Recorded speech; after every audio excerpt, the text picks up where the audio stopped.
दोस्तों, welcome back my YouTube channel सच्ची दास्तां में आप सभी का दिल से स्वागत। तो आपके प्यार और सपोर्ट की वजह से मैं आपके सामने का नेक्स्ट पार्ट लेके आई हूँ। दोस्तों, देखना मत भूलना। शाम 6 बजे सुरभि अपना काम खत्म करके विक्रांत की तरफ देखे बिना ही केबिन से बाहर निकल आई। विक्रांत ऑफिस में लगी कांच की दीवार से बाहर सुरभि को देख रहा था, जो ऑफिस से बाहर निकलकर पार्किंग एरिया की तरफ जा रही थी। आज अपना सारा दिन सुरभि के साथ ही बिताया था। सुरभि को अपने आप से दूर जाता हुआ देखकर विक्रांत के दिल में दर्द उठ रहा था। वो मन ही मन बोल रहा था, मैं जानता हूँ शिब्बू कि तुम्हारे मन में मेरे लिए अभी भी फीलिंग्स है, पर तुम मेरे सामने जाहिर नहीं होने देती हो। पर मैं बहुत जल्दी तुम्हारा विश्वास फिर से जीत लूँगा और तुम्हें मुझसे प्यार करने के लिए मजबूर कर दूँगा। फिर हम साथ होंगे और मैं तुम्हें दोबारा कभी भी खुद से अलग नहीं होने दूँगा। तुम आज भी मेरी पत्नी हो और तुम्हें वापस पाने के लिए किसी भी हद तक जा सकता हूँ। सुरभि घर पहुँचकर फ्रेश हुई और रसोई में जाकर डिनर बनाने में सुमन की मदद करने। शिब्बू, तुम्हें अमर याद है, मेरे भाई का दोस्त जो पिछली बार दिवाली पार्टी पर हमारे घर आया था? सुरभि कुछ सोचते हुए बोली, हाँ याद तो है, पर मेरी उससे ज़्यादा बात नहीं होती थी। सुमन, मैं चाहती हूँ कि कल तुम उसके एक बार मिल आओ। सुरभि, पर क्यों भाभी? सुमन, मेरे भाई ने मुझे बताया था कि अमर तुम्हें पसंद करता है और वो तुमसे मिलना चाहता है। सुरभि, भाभी आपको तो सब पता है, फिर आप ये सब। सुमन, जानती हूँ शिब्बू, पर तुम्हें हमेशा इस तरह उदास और अकेला देखकर मुझे बहुत दुख होता है। मैं चाहती हूँ कि तुम्हारी जिंदगी में कोई ऐसा आए जो तुम्हारी इस उदासी और अकेलेपन को दूर करके तुम्हें हमेशा खुश रखे। अमर बहुत अच्छा लड़का है शिब्बू, उसे तुम्हारे पास्ट से कोई फर्क नहीं पड़ता है। तुम एक बार मेरे खातिर उससे मिल लो। सुरभि, भाभी आप। सुमन, मेरी खुशी के लिए शिब्बू बस एक बार उससे मिल लो। सुरभि कुछ देर रुक कर बोली, ठीक है भाभी। यह सुनकर सुमन खुश हो गई। डिनर के बाद सुरभि अपने रूम में चली गई। उसने किसी को भी विक्रांत का अपना नया बॉस बनने के लिए बारे में नहीं बताया। दूसरे दिन जब सुरभि ऑफिस के पास निकल रही थी तो सुमन ने उसे एक मैसेज भेजा जिसमें अमर का फ़ोन नंबर और उस रेस्टोरेंट का पता था जहां उसे आज अमर से मिलने के लिए जाना था। ऑफिस पहुंचने के बाद सुरभि जैसे ही लिफ्ट के अंदर आई, ठीक उसी वक्त विक्रांत भी लिफ्ट के अंदर आया। सुरभि ने 4 फ्लोर का बटन दबाने के बाद मुड़कर अपने बगल में विक्रांत को देखा तो वो उसे देखती ही रह गई। विक्रांत ने रॉयल ब्लू कलर का टेस्टिडो और मैचिंग ब्लू टाई लगा रखी थी। उसने अपने बाल बिल्कुल वैसे ही सेट रखे थे जैसे पहले सुरभि को पसंद थे, और सबसे खास बात उसकी नाक का वो काला तिल जो सुरभि को उसके चेहरे पर सबसे ज़्यादा पसंद था। उफ, उसे देखकर सुरभि मन ही मन बोली, इस दुष्ट लड़के को इतना सज संवर कर आने की क्या जरूरत, तो ये पहले से भी ज़्यादा हैंडसम हो गया है और ऊपर से इसकी ये अट्रैक्टिव पर्सनालिटी और चार्म। आज तो ऑफिस की सारी लड़कियां इसे ही देखेंगी। पर मुझे खुद पर विश्वास हो रहा है कि इसने मेरे साथ जो भी किया है उसके बाद भी मैं इसके लिए पॉजिटिव क्यों हो रही हूँ। वहीं दूसरी तरफ सुरभि को अपनी तरफ इस तरह देखकर हुआ पाकर विक्रांत मन ही मन खुश हो रहा था। आज उसने तैयार होने के बाद और खास कर सुरभि की पसंद से बाल बनाने में 1 घंटा लगभग लगा दिया था। लिफ्ट 4थे फ्लोर पर पहुंच गई। लिफ्ट से बाहर निकलकर दोनों जल्दी से सबको गुड मॉर्निंग विश करते हुए अपने केबिन में आ गए। सुरभि ने आते ही विक्रांत को सारे दिन का शेड्यूल बता जिसमें आज उनकी मेरा इंडस्ट्रीज से नाइट स्टार होटल में होने वाली मीटिंग भी शामिल थी। शेड्यूल समझने के बाद विक्रांत ने भी सहमति में अपना सिर हिलाया। वो दोनों अपना अपना काम करने लगे। कुछ देर बाद अचानक अकाउंटेंट डिपार्टमेंट की मैनेजर रिया केबिन में आई। उसकी उम्र लगभग 22-23 साल की थी। वो दिखने में काफ़ी खूबसूरत और जवान थी। उसने एक पेंसिल स्कर्ट और का क्रॉप टॉप और पहना हुआ था, जिसमें उसके खुले हुए गोरे कंधे साफ दिख रहे थे। हाथ में कुछ फाइलें थी, जिन पर शायद उसे विक्रांत के अप्रूवल हस्ताक्षर चाहिए थे। रिया को देखते ही सुरभि की भौहें तन हो गई। वो काम तो लैपटॉप पर कर रही थी, पर उसका पूरा ध्यान रिया पर था। विक्रांत ध्यान से उन फाइलों को पढ़ रहा था जो रिया लाई थी, जबकि रिया अपनी ललचाई आंखों से एकटक विक्रांत को ही देखे जा रही थी। ये सब देखकर सुरभि को बहुत ही जलन होने लगी और उसने उन दोनों को ध्यान भटकाने के लिए जोर से खांसी की। अच्छी किस्मत की इस आखासी से उन दोनों का ध्यान भटक गया, पर बुरी किस्मत की विक्रांत को सुरभि की जलन समझ आ गई। वह मुस्कुराया और हस्ताक्षर करने के लिए रिया से पेन मांगा। रिया ने भी जल्दी से विक्रांत को पेन दे दिया। विक्रांत ने जानबूझकर पेन लेते वक्त रिया का हाथ हल्का सा पकड़ लिया और उसकी तरफ देखकर मुस्कुराया। उसकी इस हरकत पर रिया शर्मा गई। ये सब देखकर सुरभि ने गुस्से से अपने दांत पीसकर कहा और मन में ही विक्रांत को कोसते हुए बोली, अरे साइन करने के लिए पेन खुद नहीं उठा सकता था क्या? अगर रिया से पेन मांगा तो उसका हाथ पकड़कर मुस्कुराने की क्या जरूरत थी इस दुष्ट को? विक्रांत ने मुस्कुराते हुए उन फाइलों पर साइन किया और जाने से पहले एक बार रिया के कंधे पर हाथ रखकर हल्का से थपथपाया। यह देखकर सुरभि तो मानो जलन से भर गई और उसने जोर जोर से लैपटॉप पर टाइप करना शुरू कर दिया। टाइपिंग की आवाज़ सुनकर विक्रांत मन ही मन खुश हो रहा था। उसने रिया को बाहर तो भेज दिया, लेकिन उसकी जलन तो पूरी तरह थी और रिया के लिए। रिया को बाहर भेजने के बाद वह सुरभि की चेयर की तरफ आया। विक्रांत को अपनी तरफ आता देखकर सुरभि संभल कर बैठ गई। विक्रांत सुरभि के पास से गुजरकर दूसरी साइड बनी फाइल की शेल्फ से फाइल लेने की एक्टिंग करने लगा। सुरभि अपना काम में इतना मन लगाकर कर रही थी। विक्रांत ने फाइल शेल्फ में छोड़ दी और धीरे धीरे चलकर सुरभि के करीब आया। सुरभि ने विक्रांत को नजरअंदाज कर दिया और काम करने का नाटक करने लगी। विक्रांत हल्का सा नीचे झुका और सुरभि के कान के करीब आकर फुसफुसाया, तुम्हें जलन हो रही है क्या सुरभि? सुरभि ने चौंकते हुए कहा, विक्रांत तुम्हें जलन हो रही होगी, मुझे जलन नहीं हो रही है।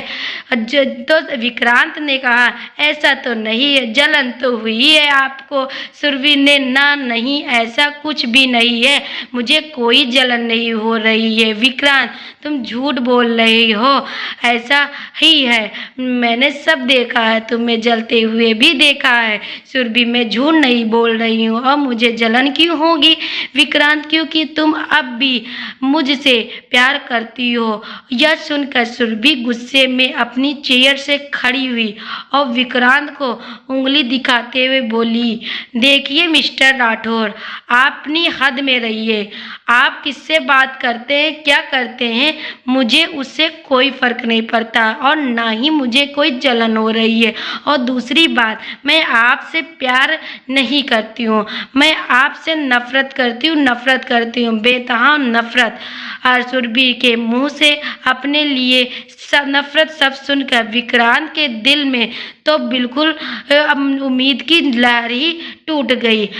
तेज दर्द उठा और वह सुरभि से कुछ बोलना चाहता था, पर उसके बोलने से पहले ही सुरभि ने डेस्क से एक फाइल उठाई और उसे हल्का सा धक्का देकर केबिन से बाहर निकल आई। केबिन से बाहर निकलने के बाद सुरभि ने अपना गुस्सा शांत करने के लिए 2-3 गहरी लंबी सांसें ली और कुछ सोचकर आयशा की केबिन में चली गई।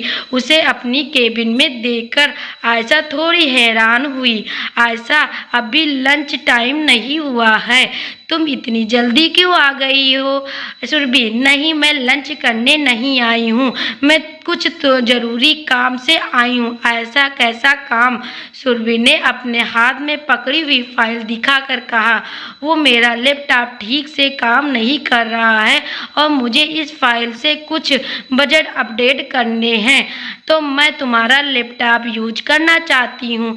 ऐसा? अरे तो उसके लिए तुम बॉस का लैपटॉप भी यूज कर सकती थी। सुरभि, नहीं, एक्चुअली वो बॉस अभी नए नए हैं ना, और मेरी उनसे इतनी बातें भी नहीं होती है, तो उनका लैपटॉप यूज करना मेरे लिए थोड़ा अजीब है, इसलिए मैं तुम्हारे पास चली आई। ऐसा? ओह अच्छा, पर यह सब भी सही बात है, चलो साथ में काम करते हैं, कहकर दोनों काम करने लगी। रिया को बाहर भेजने के बाद वह सुरभि की चेयर की तरफ आया। विक्रांत को अपनी तरफ आता देखकर सुरभि संभाल तो नहीं पाई थी। विक्रांत सुरभि के पास से गुजरकर दूसरी साइड बनी फाइल की शेल्फ से फाइल लेने की एक्टिंग करने लगी। सुरभि भी अपना काम करने लगी। ऐसा सब हो ही रहा था। क्या सुरभि और विक्रांत के बीच में पहले जैसा प्यार आ पाएगा? क्या नहीं? बने रहिए हमारी स्टोरी के साथ। क्या सुरभि विक्रांत की इस हरकत के लिए उसका ऑफिस छोड़ देगा? क्या वो ऑफिस में भी रहेगी लेकिन उसके कैबिन में नहीं आएगी? आप लोग मेरी स्टोरी जानने के लिए ज़रूर आगे का पार्ट मिस मत करना, पूरी स्टोरी ज़रूर आनंद लेना। विक्रांत, क्योंकि तुम अब भी मुझसे प्यार करती हो। यह सुनकर सुरभि के गुस्से में अपनी चेयर से खड़ी हुई और विक्रांत को उंगली दिखाते हुए बोली, देखिए मिस्टर राठौर, अपनी हद में रहिए। आप किससे बात करते हैं, क्या करते हैं, मुझे इससे कोई फर्क नहीं पड़ता, ना ही मुझे कोई जलन हो रही है। और दूसरी बात, मैं आपसे प्यार नहीं करती हूँ, मैं आपसे सिर्फ नफरत करती हूँ, बेतहान नफरत करती हूँ। सुरभि के मुँह से अपने लिए नफरत सब सुनकर विक्रांत के दिल में के लिए प्यार खत्म हो जाएगा कि सुरभि से और वो प्यार बेहद करने लगेगा। आइए जानते हैं। सुरभि आयशा के केबिन में अपना काम कर रही थी, तभी उसे आज 2 बजे मेरा इंडस्ट्रीज के साथ होने वाली मीटिंग के बारे में याद आया। यह सोचकर ही उसका दिमाग खराब हो गया, क्योंकि उसे ना चाहते हुए भी वापस विक्रांत के केबिन में जाना था। केबिन के दरवाजे के बाहर खड़े होकर उसने अपने आप को थोड़ा शांत किया और चेहरे पर नकली मुस्कान लाते हुए केबिन के अंदर चली गई। विक्रांत ने बिना किसी भाव के उसे देखा। Surabhi, good afternoon sir, Vikrant ने बेरुखे अंदाज में कहा। कहो क्या काम है? सुरभि, यह ऐसे क्यों बोल रहे हो जैसे किसी ने आइस की भय चुरा ली हो? सोचते हुए बोली, सर आपकी पर्सनल असिस्टेंट होने के कारण मेरा फर्ज है कि मैं आज आपको मेरा इंडस्ट्री के साथ होने वाली मीटिंग के बारे में इन्फॉर्म मीटिंग 2 बजे की है और हमें लंच करके जल्दी मीटिंग के लिए जाना चाहिए। सुरभि के मुंह में हमें शब्द सुनकर अपने आप के ही विक्रांत के रुके चेहरे पर एक मुस्कुराहट आ गई। विक्रांत, हाँ ठीक है, हमें जल्दी ही चलना चाहिए। सुरभि को जल्दी ही अपनी गलती का एहसास हुआ। अब वह पछतावे के अलावा कुछ नहीं कर सकती थी। उसे अपने ऊपर की गुस्सा आ रहा था। उसने जल्दी से विक्रांत से अपनी नजरें हटाई और लंच करने के लिए कैंटीन में चली गई। कैंटीन में लंच करते वक्त मेघा की नॉन स्टॉप वाले बातें चालू हो गई। सुरभि आज आज अपनी अमर की होने वाली मुलाकात के बारे में सोचकर परेशान हो रही थी। लंच करते हुए अचानक मेघा के हाथ से मेज पर रखे जूस के गिलास को हल्का सा धक्का लगा और वह सुरभि के ऊपर गिर गया। जूस गिरते ही सुरभि की वाइट जीन्स पर ऑरेंज कलर के धब्बे बन गए। मेघा जल्दी से खड़ी हुई और अपने कान पकड़ते हुए बोली, सॉरी सॉरी, यह मैंने जानबूझकर नहीं किया। गलती से मुझसे गिलास का धक्का लग गया और तुम्हारे ऊपर जूस गिर गया। सुरभि परेशान होते हुए बोली, मेघा, आधे घंटे बाद मुझे एक अपॉइंटमेंट मीटिंग के लिए जाना है।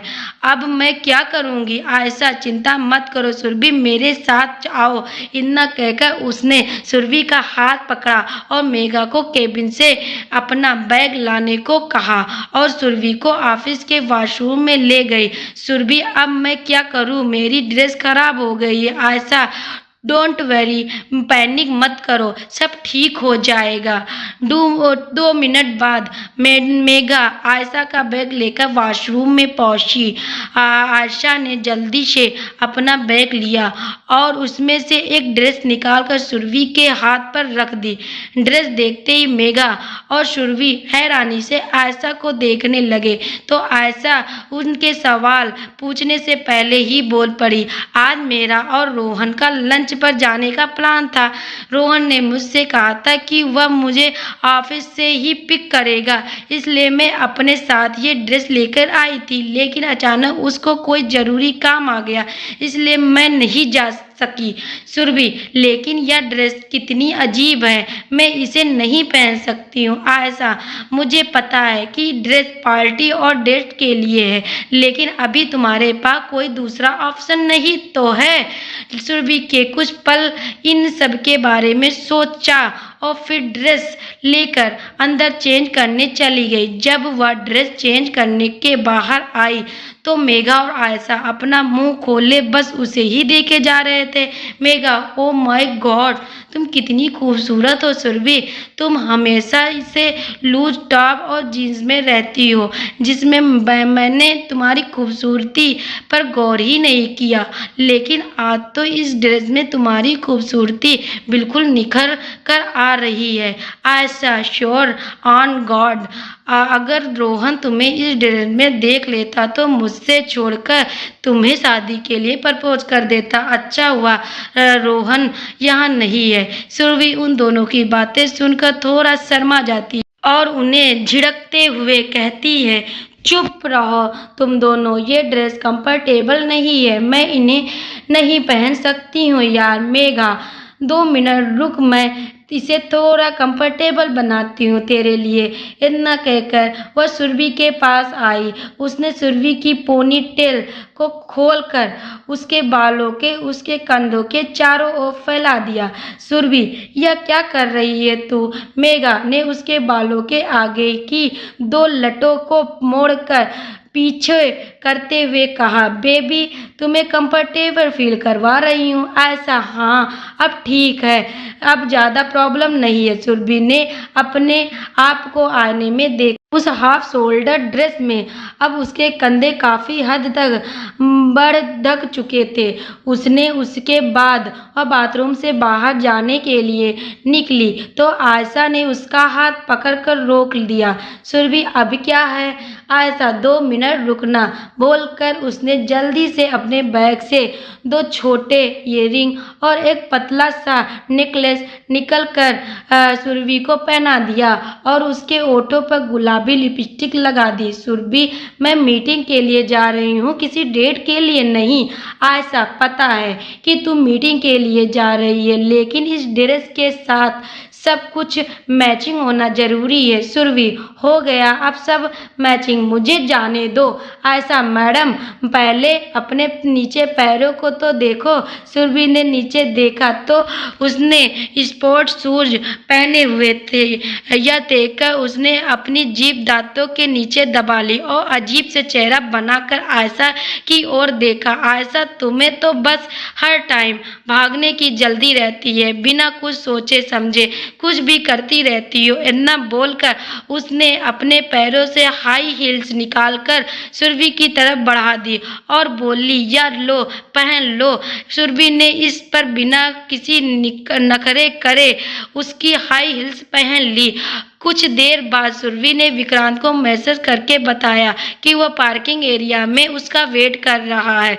विक्रांत भी जल्दी से नीचे पार्किंग में आ गया। जब उसने पार्किंग में सुरभि को देखा तो एक पल को वो वहीं रुक गया और बस एक टक सुरभि को ही देखने लगा। सुरभि ने पीच कलर की हाफ शोल्डर ड्रेस पहनी हुई थी जो उसके घुटनों तक थी। उसी के साथ व्हाइट डायमंड इयररिंग और नेकलेस पहना हुआ था। उसके खुले बालों में से इसके आगे की 2 लटों को मुड़कर पीछे एक फ्लावर क्लिप से बांधा हुआ था जिनमें से कुछ आगे उसके चेहरे पर आ रहे थे। सुरभि का ध्यान विक्रांत की तरफ नहीं था। वो अपने निचले ओठ को अपने दांतों से चबाते हुए कुछ सोच रही थी। उसे तरह देखकर विक्रांत ने अपने धड़कते दिल पर हाथ रखकर अपने आप को शांत किया और सुरभि के पास चला गया। अब तुमने ड्रेस चेंज क्यों कर ली? अचानक सुरभि के कानों में विक्रांत की आवाज़ सुनाई दी। वो जल्दी से अपने ख्यालों से बाहर आई और विक्रांत की तरफ देखने लगी। विक्रांत चलते हुए उसके पास ही आ रहा था। विक्रांत की निगाहें सुरभि को ऊपर से नीचे घूर रही थी। विक्रांत की गहरी आंखों से सुरभि को बहुत अजीब महसूस हो रहा था। उसने विक्रांत की उन जलती गहरी निगाहों से बचने के लिए जल्दी से बात करने के लिए अपना मुंह खोला। बिना झूठ बोले उसने कहा, वो लंच करते वक्त मेरे ऊपर जूस गिर गया था, इसलिए मेरे वो ड्रेस खराब हो गई और जल्दी में मेरे पास इस ड्रेस को पहनने के अलावा कोई ऑप्शन नहीं था। विक्रांत ने सुरभि को देखा और फिर अपनी कार की तरफ चल दिया। सुरभि भी अपनी कार की तरफ जाने लगी तो उसे विक्रांत की आवाज़ सुनाई दी, यहाँ आओ, अब हम दोनों इसी कार से जाएंगे। सुरभि को पहले से ही इस बात का डर था, लेकिन वह विक्रांत की कार से नहीं जाना चाहती थी क्योंकि उसके प्लान के अकॉर्डिंग उसे मीटिंग के बाद अमर से मिलने जाना था। लेकिन अगर वह विक्रांत के साथ जाएगी तो वो शायद विक्रांत से अमर से मिलने नहीं देगा। विक्रांत जल्दी करो वरना लेट हो जाएंगे, इतना बोलकर वो कार में बैठ गया। अब सुरभि कुछ भी नहीं कर सकती थी, इसलिए उसने अपने ड्राइवर को गाड़ी को घर ले जाने के लिए कहा। उसके बाद वह चुपचाप आकर विक्रांत की गाड़ी में बैठ गई। गाड़ी में आने के बाद उसे वही जानी पहचानी सी खुशबू महसूस हुई जो 2 साल पहले उसे लगभग हर दिन इसी गाड़ी में बैठने पर होती थी। लेकिन आज उसे सब बहुत अजीब लग रहा था। विक्रांत ने ड्राइवर को आने से मना कर दिया और वह खुद ड्राइविंग सीट पर बैठा हुआ था। उसका पूरा ध्यान आगे सड़क की ओर था, जबकि सुरभि खिड़की से बाहर देख रही थी। विक्रांत बार बार अपनी नजरें चुरा कर सुरभि के खूबसूरत चेहरे की ओर देख रहा था, लेकिन सुरभि अपनी दुनिया में खोई हुई थी। विक्रांत से जुड़ी हर चीज के बारे में उसके पास खूबसूरत यादें थी, वो उन्हीं यादों में खोई हुई थी। सुरभि की जिद पर और सुरभि जैसलमेर घूमने गए थे। उस दिन एक्साइटमेंट में सुरभि ने बहुत ज़्यादा दाल बाटी और राजस्थानी भोजन खा लिया था। जब वो घूमकर वापस अपने होटल में जा रहे थे तो पैसेंजर सीट पर बैठे हुए विक्रांत ने सुरभि को अपनी बाहों में भर रखा था। उसका एक हाथ सुरभि की पतली कमर पर था और दूसरे हाथ में सुरभि के बालों को सहलाते हुए प्यार से सुरभि के चेहरे के बदलते हुए भाव को देखकर मुस्कुरा रहा था। सुरभि का पूरा ध्यान अपने फोन में तस्वीरों को देखने में था। वो नॉर्मल था। अचानक ही सुरभि को अपने पेट में दर्द महसूस होने लगा। सुरभि को अपेंडिक्स की प्रॉब्लम थी तो उसने पेट दर्द का ज़्यादा ध्यान नहीं दिया, लेकिन धीरे धीरे उसका दर्द बढ़ने लगा। सुरभि के चेहरे पर परेशानी और दर्द के हाव भाव देखकर विक्रांत ने जल्दी से सुरभि से पूछा, क्या हुआ सिब्बू? सुरभि का दर्द लगातार बढ़ता ही जा रहा था, इसलिए उसने अपने दर्द को छुपाने की कोशिश बंद बंद कर दी और बोली, विक्की मेरे पेट में दर्द हो रहा है, लगता है मैं शायद अपेंडिक्स की प्रॉब्लम फिर से शुरू हो गई है। इतना सुनते विक्रांत ने झट से सुरभि को सीट पर लिटाया और उसका सिर अपनी गोद में रखकर धीरे धीरे एक हाथ से उसके पेट की मसाज करने लगा और ड्राइवर को गाड़ी थोड़ा धीरे धीरे चलाने को कहा ताकि झटके लगने से सुरभि के पेट में ज़्यादा दर्द ना हो। उस वक्त वह ग्रामीण इलाके में थी, इसलिए आसपास कोई हॉस्पिटल भी नहीं था। धीरे धीरे सुरभि का दर्द बढ़ने लगा, उसकी आंखों में आंसू बहने लगे। दर्द इतना बढ़ गया कि वो बर्दाश्त करना ही बाहर हो गया। विक्रांत असमंजस की स्थिति में था क्योंकि वह न तो गाड़ी को ज़्यादा धीरे चलाना के लिए कह सकता था और न ही ज़्यादा तेज। अगर गाड़ी धीरे चलती तो हॉस्पिटल पहुंचने में बहुत देर हो जाती और अगर गाड़ी तेज चलती तो झटकों से सुरभि का दर्द बढ़ने की पॉसिबिलिटी ज़्यादा थी। इसलिए उसने जल्दी से सुरभि को उठाकर अपने गोद में बिठा लिया और उसने अपने बाहों में भरकर ड्राइवर को जल्दी गाड़ी चलाने के लिए कहा। बढ़ती मिनट के साथ सुरभि का दर्द बढ़ गया। अब उसके लिए इस दर्द को सहना असहनीय हो गया था, इसलिए उसने विक्रांत के दोनों कंधों पर अपने नाखूनों की पकड़ और तेज कर उसके नाखून बिल्कुल विक्रांत के शरीर में घुस गए, लेकिन विक्रांत ने अपने मुंह से आह तक नहीं निकाली और उसकी पीठ को सहलाते हुए उसे शांत करवाता रहा। जब सुरभि दर्द से बिल्कुल बेहोश होने वाली थी तो उसने विक्रांत की गर्दन को काटना शुरू कर दिया, लेकिन तब भी विक्रांत बिल्कुल चुप रहा। सुरभि बिल्कुल बेहोश ही हो रही थी और वह बेहोश हो ही गई। तभी गाड़ी का ब्रेक लगा और अचानक ब्रेक लगने से सुरभि का ध्यान टूटा और वह अपने पास्ट से निकलकर प्रेजेंट में। प्यारे दोस्तों, सुरभि और विक्रांत के बीच में पहले जैसी नज़दीकियाँ हो पाएगी या नहीं, आप लोग मेरे चैनल से जुड़े रहे हैं और आगे का पार्ट देखना मिस मत कर।